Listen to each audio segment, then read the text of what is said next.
কেন্দ্রীয় সরকারের নয়া সংহিতা আইনের ১০৬ নম্বর ধারার ১ এবং ২ নম্বর উপধারা বাতিলের দাবিতে আগামী ৫ই মার্চ রাজ্য জুড়ে পরিবহন ধর্মঘট করতে চলেছে বিভিন্ন কেন্দ্রীয় ট্রেড ইউনিয়ন। তাই ধর্মঘটের কথা জানান দিতে বৃহস্পতিবার সিটু সহ বিভিন্ন কেন্দ্রীয় ট্রেড ইউনিয়নের মালদা জেলার নেতৃত্বরা মিলে জেলা প্রশাসনিক ভবনে যান। তারা আরটিও, এসডিও ও জেলা শাসকের কাছে ধর্মঘটের কথা উল্লেখ করে ডেপুটেশন দেন। এদিনের এই কর্মসূচির রূপায়ণে হাজির ছিলেন সিটু নেতা কৌশিক মিশ্র, নুরুল ইসলাম, বাম ট্রেড ইউনিয়নের নেতা দুন্দুবি সাহা সহ অন্যান্যরা। সারা পশ্চিমবাংলা জুড়ে সমস্ত পরিবহন সংগঠন, কেন্দ্রীয় ট্রেড ইউনিয়নগুলো একযোগে কেন্দ্রীয় সরকারের যে নয়া ন্যায় সংহিতা যে আইন, সেই ন্যায় সংহিতা আইনের ১০৬ নম্বর ধারার ১ এবং ২ নম্বর উপধারায় দুর্ঘটনা হলে ড্রাইভারদের ক্ষেত্রে যে মারাত্মক শাস্তির বিধান নিয়ে এসছে, 10 বছরের জেল এবং কয়েক লক্ষ টাকার জরিমানা, সেই ধারা বাতিলের দাবি জানিয়ে গোটা রাজ্য জুড়ে ধর্মঘটের ডাক দিয়েছে। ৫ই মার্চ আমরা ধর্মঘট ডেকেছি। এই মর্মে আমরা আজকে জেলা প্রশাসনের সমস্ত লেভেলে ধর্মঘটের নোটিশ প্রদান করলাম।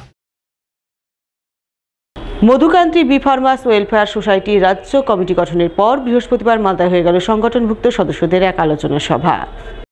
এদিনই আলোচনা সভা অনুষ্ঠিত হয় কালিয়াচক ২ নম্বর ব্লকের মোথাবাড়ি কর্মতীর্থে। উপস্থিত ছিলেন মধুক্রান্তি বি ফার্মার্স ওয়েলফেয়ার সোসাইটির রাজ্য সভাপতি উৎপল দত্ত সহ আরও অনেকেই।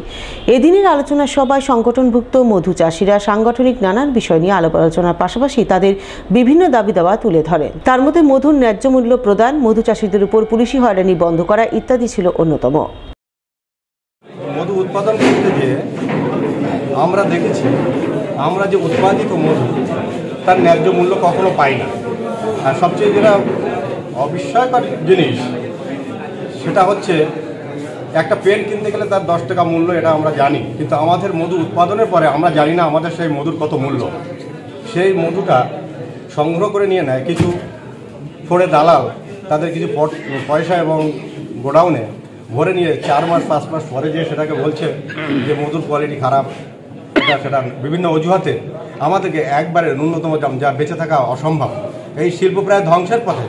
গত বছর আপনারা ভাবতে অবাক লাগে, এখন 1 কেজি বর্তমান চিনির কেজি 45 টাকা, 60 টাকা, 62 টাকা, 65 টাকা মধুর মূল্য দিয়েছে। এই বিষয়ে আমরা রাষ্ট্রীয় সংগঠনের সঙ্গে যুক্ত হওয়ার পরে জানতে পারলাম যেগুলো আমাদেরকে বলা হয় এগুলো ভাওতা মাত্র, তার কোনো সঠিক তথ্য প্রমাণ নেই।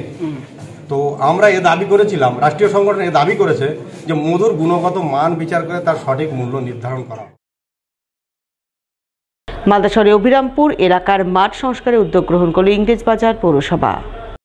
উদ্যোগের অঙ্গ হিসেবে প্রাথমিক পর্যায়ে মাটি ফেলে মাঠ উঁচু করার কাজ শুরু হয়েছে।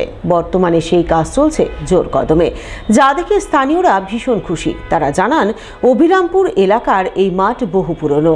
আগে এই মাঠে নিয়মিত খেলাধুলো হতো, কিন্তু মাঝে বেশ কয়েক বছর নজরদারির অভাবে মাঠটি বেহাল অবস্থায় পরিণত হয়। বৃষ্টির সময় মাঠের নিচু অংশে জল জমে থাকে। তাই পৌরসভা, স্থানীয় কাউন্সিলর সহ জিতেন্দ্র মেমোরিয়াল ক্লাব সকলে মিলে মাঠ সংস্কারের উদ্যোগ গ্রহণ করেছে। পৌরসভা থেকে মাঠে খেলাধুলা, বসার ব্যবস্থা, ফেন্সিং দিয়ে ঘিরে দেওয়া, লাইট লাগানোর কথা বলা হয়েছে। তাই পৌরসভার এই উদ্যোগে তারা ভীষণ খুশি। অভিরামপুরের মাঠটা আমরা ছোটবেলায় তখন 5 ফিট হাইটের একটা খেলা হতো, সেখানে আমরা খেলতাম। ওইটা একটা এনিমে প্রপার্টি বলে শিক্ষিত, এবং তারপরে ওখানে আস্তাকুরের বাস হয়ে গেছে। যে যার 5 থাকতো, গাড়ি পার্কিং করছিল, এগুলোকে সরিয়ে দেওয়া হচ্ছে। ওইখানকার আদিবাসী যারা অধিবাসী আছে তারা সবাই আমাদের কাছে রিকোয়েস্ট করেছিল যে মাঠটার সংস্কার। তো আমরা একটা জায়গায় মাটি পেলাম, সেই মাটিগুলোকে আমরা ওখানে ফেলে ভরাট করেছি। এরপরে খেলাধুলার প্রসারে বা এলাকার স্থানীয় মানুষের সুবিধার্থে ওখানে একটা বসার জায়গা করব, আর বাচ্চা ছেলেমেয়েরা যাতে খেলতে পারে তার ব্যবস্থা করবো। মানে এখন খেলার মাঠের খুব অভাব। সমস্ত এলাকাবাসী এই মাঠের জন্য খুশি, কারণ এই মাঠটা খেলাধুলারই মাঠ ছিল প্রথম থেকে। এখন আস্তে আস্তে মাঠটা বেহাল অবস্থা হয়ে গেছিলো। সেই জায়গা থেকে পৌরসভা এবং স্থানীয় যারা কাউন্সিলর আছে তারা উদ্যোগ নিয়ে, এবং জিতেন্দ্র মেমোরিয়াল ক্লাব, অভিরামপুরের যে ক্লাব, তারা সবাই উদ্যোগ নিয়ে মাঠটা তৈরি করতে, যাতে, এবং পৌরসভা থেকে কথা দেওয়া হয়েছে যে মাঠে বয়স্কদের বসার জায়গা, বাচ্চাদের খেলার জায়গা এবং ফেন্সিং করে দিয়ে ঘিরে দেওয়া হবে, লাইটের ব্যবস্থা থাকবে। এটা হওয়াতে গোটা এলাকাবাসী কেন আশেপাশের আরও যারা আছে পাড়া তারা সবাই খুশি।